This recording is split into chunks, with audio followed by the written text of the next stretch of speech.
গত পর্বে আমরা সমস্যাটা দেখেছি, কিন্তু আসল খেলা শুরু এখন।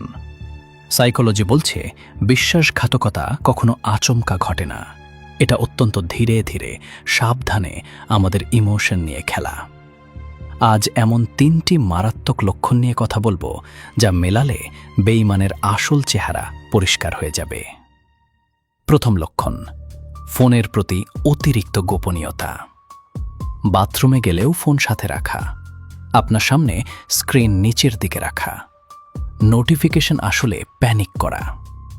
যখন কেউ অপরাধ লুকায়, তার অবচেতন মন ফোনকে সবচেয়ে বড় শত্রু মনে করে এবং সেটা আপনার থেকে দূরে রাখার আপ্রাণ চেষ্টা করে। দ্বিতীয় লক্ষণ, আপনাকে পাগল প্রমাণ করার চেষ্টা, যাকে সাইকোলজিতে গ্যাসলাইটিং বলে। আপনি তাদের পরিবর্তন নিয়ে প্রশ্ন করলেই তারা উল্টো আপনাকেই দোষী বানাবে, বলবে তুমি বেশি সন্দেহ করো বা তোমার মানসিক সমস্যা আছে। নিজের অপরাধ বোধ ঢাকার জন্য দোষটা আপনার ঘাড়ে চাপানোর এটা একটা নোংরা খেলা। চরম এবং তৃতীয় লক্ষণ, সামনে থেকেও অজানা দূরত্ব। সঙ্গী আপনার পাশেই বসে আছে, কিন্তু মন অন্য কোথাও। আপনার কথায় কোনো ইমোশন নেই, প্রতিক্রিয়া নেই।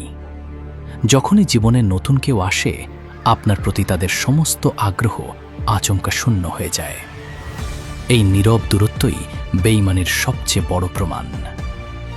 এই লক্ষণগুলো মিললে বুঝে নিন আপনার সাজানো সাম্রাজ্যে আগুন লাগানোর প্রস্তুতি চলছে। সব শেষ হওয়ার আগে চোখ খুলুন।